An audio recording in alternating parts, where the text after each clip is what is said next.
Howdy folks, Elcrex here.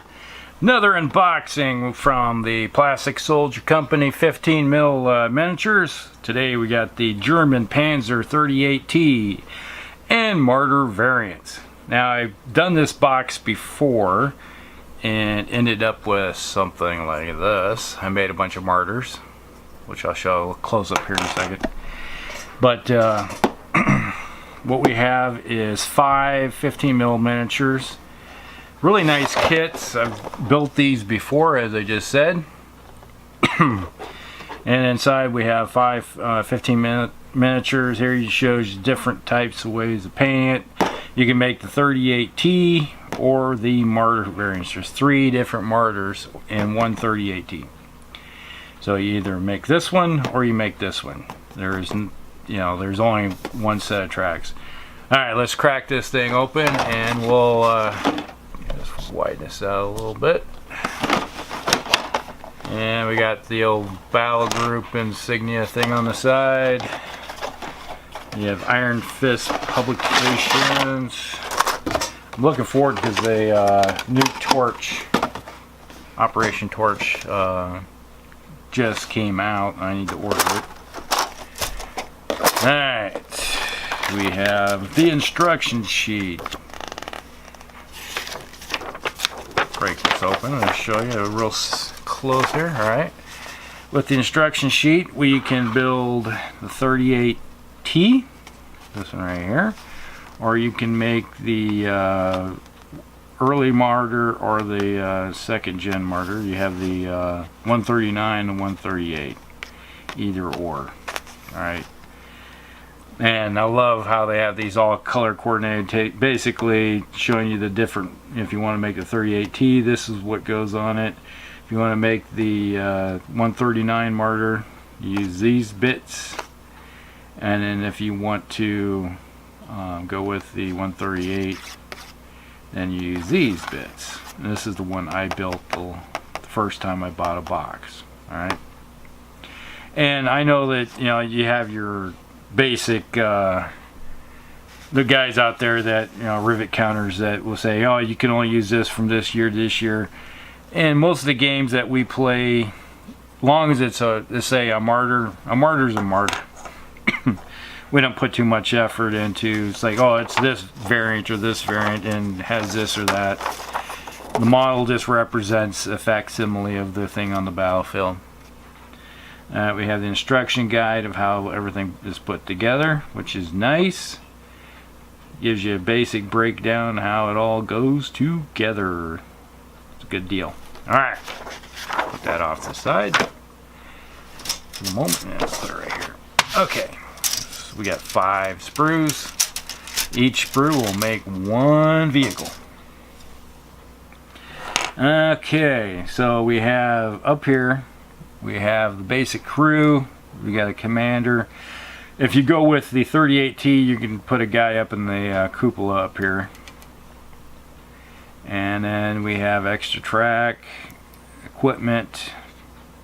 You also, if you go with the Marder version, you can have guys showing that they're ramming a round home into the breech, that type of deal.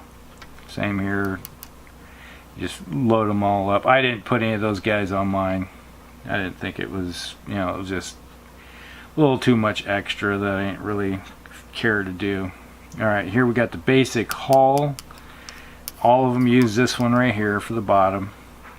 And then they all use the upper hull section, so you glue these two together, put the tracks on, so they all use the same tracks.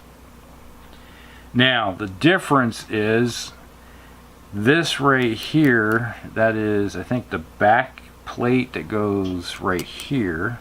So that goes there. And then these all right here. I think we zoom in a little bit better.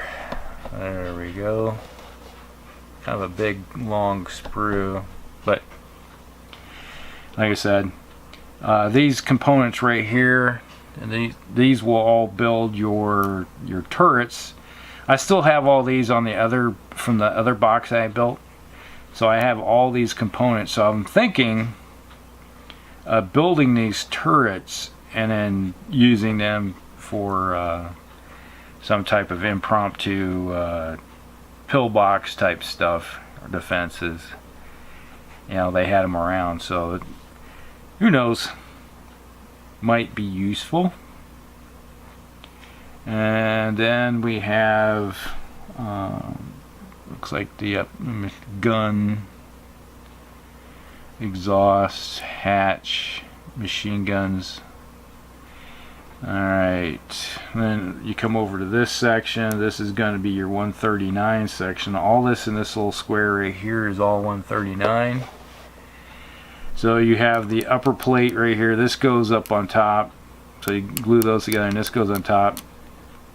And then you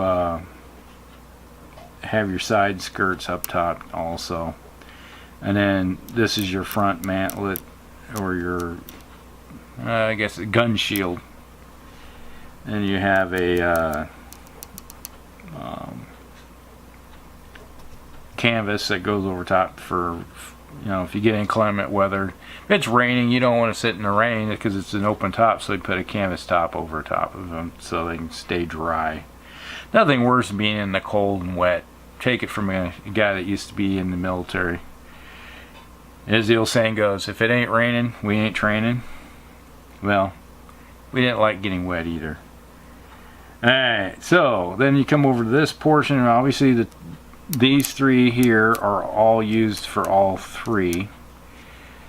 You know, because the tracks are going to go on here. Then you have your guns. Alright, I think this was this might have been the Russian 76, and I think this one's the was the 75 Pack 40. One of the two. And then these are all the components you put down that goes up. You know, you put your gun shield together, your kind of like a small bustle rack area. Then you have your front section for your tank, and then you have your mounting. So this right here mounts into there, and this is your travel lock for when you're going down the road. Because yeah, what it does is the gun barrel's like this, and this travel lock thing comes around the barrel, holds it in place so it's not bouncing around.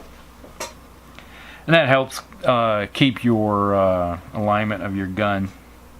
So if you register it so you can able to hit your targets at long range, so you don't have to bore sight it again. Alright, that's pretty much everything that is on here on this kit. It's a really nice kit. It's worth the money. If you're looking to get into early war, to build a bunch of 38Ts for the invasion of France and Barbarossa.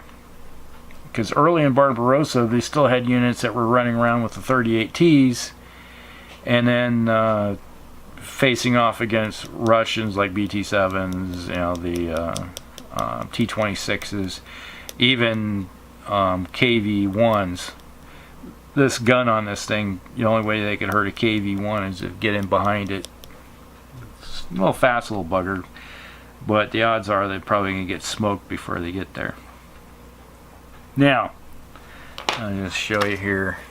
It's like, this is the Marder. Just gives you an idea of the size of it. Nice little kit. They look good. Lots of detail on them, so it's worth the money to pick these up. And you can't go wrong. I have yet to find anything I've gotten from Plastic Soldier Company that I was not dissatisfied. So everything's pretty decent. And for those of you that don't know it, it's like, you ever heard of the Hetzer? The Hetzer, which was the nickname that the Allies, I think, gave to it. I don't think the Germans ever called it the Hetzer. It was a 38. It is a basically an assault gun, anti-tank, and it was based on the same chassis as this. So he just had sloped armor instead, put a shell around it. So when they quit producing the Marders, they started producing Hetzers. Alright, the 38t something, I can't remember exactly. Alright, so you got 5 sprues, well worth the time and money. This is Hall Cricks. And you guys have a great day. All right, here's part 2 of the video. Well, what we done was went and assembled one of these Panzer 38Ts. Get it here in the picture. It's a little, there we go. Zoomed in. Wow. I put the Panzer 38T together. Put the little turret on there. The little locking system that keeps it in place. So it's a small little guy.